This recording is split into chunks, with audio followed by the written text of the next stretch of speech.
Hello everyone. Today I am here to solve the C part of question number 5 of exercise 2.4. So let's get started.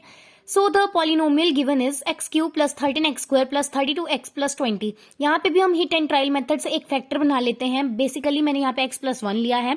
So x plus 1 के RHS में हम 0 ले लेंगे ताकि x की value आ जाए. x की वैल्यू आई -1. अब इस पूरे पॉलिनोमियल में जहां जहां x है वहां आपने -1 पुट करना है. तो यहाँ पे सॉल्व करने के बाद मेरे पास रिजल्ट 0 आया है. आप यहाँ देख सकते हैं मैंने पूरे तरह से सॉल्व करा है एंड आपके पास रिजल्ट 0 ही आना चाहिए. उसी से प्रूव होता है कि आपका फैक्टर जो है बिल्कुल करेक्ट है. राइट. इसके बाद हम चलते हैं डिवीजन मेथड पे. सो यहाँ पे डिवीजन स्टार्ट करने के लिए यहाँ पे डिवाइजर आएगा x+1 जो हमने फैक्टर खुद से बनाया था वो आएगा बाहर एंड डिविडेंड जो आपके पास क्वेश्चन में पॉलिनोमियल गिवन है वो आ जाएगा डिविडेंड साइड पे. नाउ x के साथ हम क्या मल्टीप्लाई करेंगे कि x क्यूब बनेगा. तो x के साथ जब हम x स्क्वायर मल्टीप्लाई करते हैं तो x क्यूब बन जाता है. अब ये सेम डिजिट जो है हम 1 के साथ मल्टीप्लाई करेंगे तो हमारे पास क्या आ जाएगा positive x square. Now division में हम बेसिकली करते हैं सब्ट्रैक्शन. सो नेगेटिव से पॉजिटिव साइन जब मिल जाता है तो नेगेटिव बन जाता है. यहाँ पे भी सेम होगा. नेगेटिव से जब पॉजिटिव साइन मिल जाएगा तो नेगेटिव बन जाएगा. नाउ अब आप ये समझ लो कि एक्स स्क्वायर अब नेगेटिव हो चुका है ना कि पॉजिटिव. यहाँ पे भी एक्स क्यूब नेगेटिव हो चुका है तो एक्स क्यूब से एक्स क्यूब कैंसिल आउट हो जाएगा. आप इसे कैंसिल करके लिख सकते हैं. एंड 13x स्क्वायर से जब हम माइनस करते हैं 1x स्क्वायर तो कितना बचता है 12x स्क्वायर. थोड़ी सी ओवर राइटिंग हो गई है sorry but this is 12x square. Right. Now अब हम 32x को नीचे ट्रांसपोर्ट कर लेंगे. यहाँ आ गया हमारे पास 32x. नाउ अब हम क्या मल्टीप्लाई करेंगे x के साथ कि 12x स्क्वायर बन जाए. जब हम इसके साथ 12x को मल्टीप्लाई करते हैं तो ही 12x स्क्वायर बनता है. तो मैंने यहाँ पे इसे मल्टीप्लाई कर लिया है. सेम डिजिट को हम 1 के साथ मल्टीप्लाई करेंगे हमारे पास आ जाएगा plus 12x.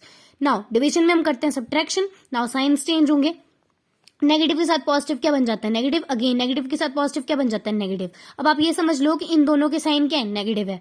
Now 12x square से 12x स्क्वायर जो है कैंसिल आउट हो जाएगा एंड 32 से जब हम 12 माइनस करते हैं तो हमारे पास -20x सॉरी पॉजिटिव ही बचेगा.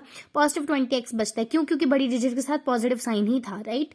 सो हमारे पास पॉजिटिव 20x बच जाता है. अब यहाँ पे जो 20 था उसे हम ट्रांसपोर्ट कर लेंगे नीचे की तरफ को. नाउ अब हम x के साथ जब हम 20 मल्टीप्लाई करते हैं तो ही 20x बनता है. तो मैंने यहाँ क्वेश्चन में 20 लिख लिया है. अभी सेम डिजिट को हम 1 के साथ मल्टीप्लाई करेंगे तो यहाँ पे भी 20 आ जाएगा. नाउ अब क्या करना है बेसिकली डिवीजन में हम करते हैं सब्ट्रैक्शन तो साइन चेंज करेंगे. नेगेटिव और पॉजिटिव नेगेटिव बन जाएगा. यहाँ पे भी नेगेटिव और पॉजिटिव नेगेटिव बन जाएगा.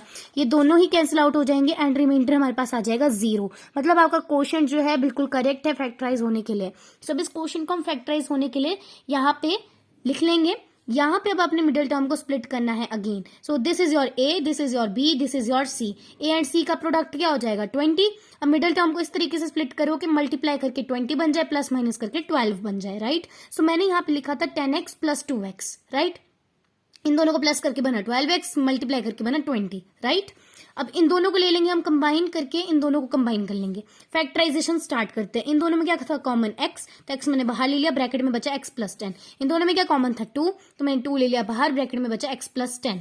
अब जो डिजिट्स बाहर थे मतलब ब्रैकेट के बाहर थे वो आ जाएंगे पहले ब्रैकेट में x प्लस 2 एंड जो डिजिट ब्रैकेट में था पहले से दोनों वो आ जाएंगे दूसरे ब्रैकेट में. एंड एक और ब्रैकेट बनेगा जो मैंने लिखा नहीं है वो आएगा x प्लस 1 जो हमने स्टार्टिंग में हिट एंड ट्रायल मेथड में फैक्टर बनाया था. सो this is the solution for the C part. Please watch the video for the D part. Till then, bye bye.